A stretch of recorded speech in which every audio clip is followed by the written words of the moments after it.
Finally, something different. Did someone think they were funny? Johnny, you done it again! SpongeBob SquarePants, one of the most popular TV shows of all time, which also means he has a massive selection of video games, anything from party games to Twisted Metal. So today, we're spinning a wheel. I don't have the budget for a real one. And our lucky candidate is the movie game. The early games there for a while were good, but it also felt like there was something missing. SpongeBob SquarePants Super Sponge had amazing sprite work, and it got the job done for presenting the world of Bikini Bottom in a 2D playable area, but that was the biggest thing. It was a 2D playable area. Revenge of the Flying Dutchman tried to solve this problem, but it didn't at the same time. Now let's get back on track. The SpongeBob, the movie, the game. I don't think there's enough thes in here. This was developed by Heavy Iron Studios to promote the SpongeBob movie in 2004, and I don't have any memories with this game at all. I mean, I did play this game because we had the game and I would pop it in from time to time, but that's it. No gameplay, none of the cutscenes or anything. I think I got it just because it was SpongeBob. What better time to pop it in once more and document my experience for the next 5 minutes and see what my reaction is.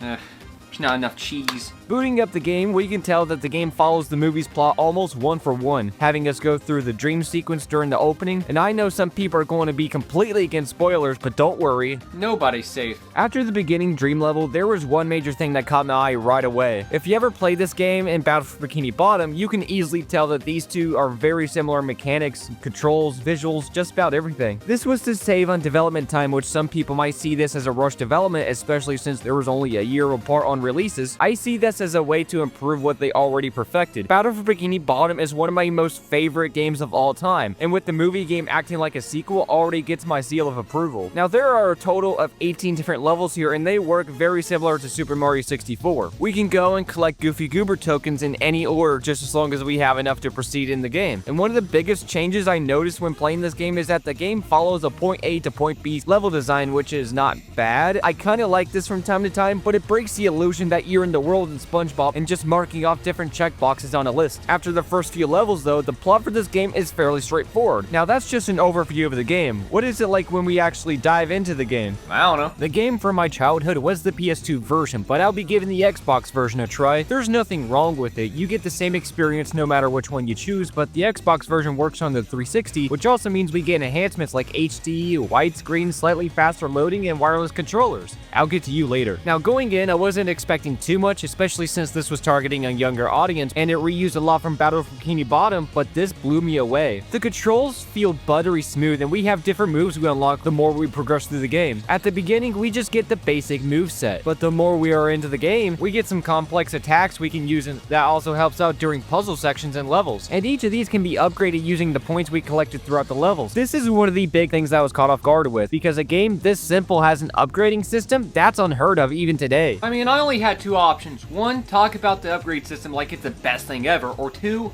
complain about AI for the next 5 minutes. But the game switches constantly between three gameplay styles. We have the normal platforming we're used to, but they decided to throw in driving levels and sliding levels. But don't let this game fool you, because even though it might seem like some of the easier levels, these are some of the most challenging ones out there, especially since you're driving a burger. I don't care what you drive as long as it's street legal. The difficulty in general ramps up a lot right after the first few levels. I'm a third into the game and I feel like I'm already at the end. That, and with the controls of those driving and sliding levels being way too loose in comparison to the normal levels, lead to a lot of retries, but I've come to realize that the game follows a pattern. We make some decent progress, we get stopped, and we have to go back to get Goofy Goober token. It's a vicious cycle. Our main goal in this game is to get as many Goofy Goober tokens as possible. You could just play the game and get the bare minimum, but that leads to a lot of backtracking when you do this, and this gets really repetitive in a game like this. But the bosses didn't overstay their welcome. It makes you use the different moves in clever ways only seen in boss battles and brings essential key points from the movie as the bosses here. I can clearly see that this game had accomplished what it set out to do. It gives you a reliable experience on following the movie, and the game just so happens to be fun and engaging to play, but with its fair share of problems. The main thing was the repetitive backtracking, but also the cutscenes flip back and forth between screenshots from the movie and cutscenes rendered in the game itself. The in-game cutscenes are primarily there for comedic moments and occasional exposition, but every time the screenshot one starts, the game loses me. It just feels so disconnected from the whole story. I'm being told what's happening instead of experiencing it for myself. But overall, the game was just to promote the SpongeBob movie, follow the movie's plot, and be fun and memorable. I mean, it checks all the boxes without a problem.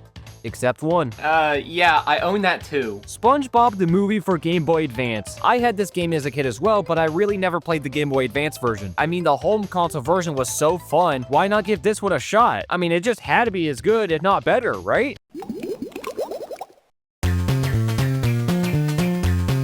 Never trust 7-year-old me again. At this point, I just might as well be playing Donkey Kong Country because at least that game don't have disorienting vehicle sections. I run into the same issue every time. I see this game on a home console and I think I would really like to take that on the go with me, but every single time I see this, it's a completely different experience. Now, to be fair, this was developed by a completely different team. This time, it was developed by WayForward, but with the Game Boy Advance, they can only do so much, which I have to give them props. They were able to get the essentials for following the movie, and this actually has a reason for the still screenshots. But if you just want me to sum the game up, it wasn't bad, it was okay for a car ride when I was 7 or 8, and I would question why I'm playing it now. These games are not bad, they get the job done. If I were to rank them on which ones were the best, the home console version is easily on the top. That had good gameplay mechanics and it pushed the boundary of what home console movie tie-in games can be. Next is the GBA version. It wasn't bad, wasn't really great either. And then lastly is the PC version. There's no sense of urgency. I can go on a picnic and then make it out no problem. Wait a minute, why am I not even playing that version?